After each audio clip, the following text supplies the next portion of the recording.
আজ ছোটবেলার রবি ঠাকুরের একটা কবিতা শোনাই। ভালো লাগলে অবশ্যই আমার চ্যানেলটা সাবস্ক্রাইব করবে, লাইক করবে আর কমেন্ট করে যাবে। কেমন? প্রশ্ন।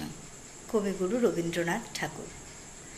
মাগো, আমায় ছুটি দিতে বল, সকাল থেকে পড়েছি যে মেলা, এখন আমি তোমার ঘরে বসে করব শুধু পড়া পড়া খেলা। তুমি বলছো দুপুর এখন সবে, না হয় যেন সত্যিই হলো তাই।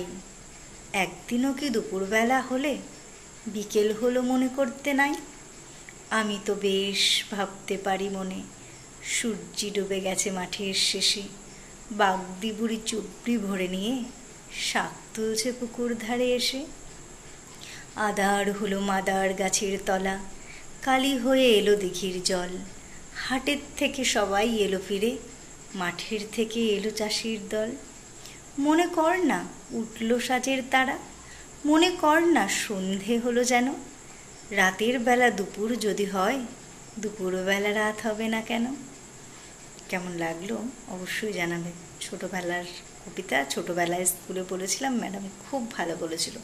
আজ কেমন লাগলো অবশ্যই কমেন্টে জানাবে। ভালো থাকবে, দেখা হবে আবার নতুন একটা ভিডিওতে। ততক্ষণের জন্য টাটা।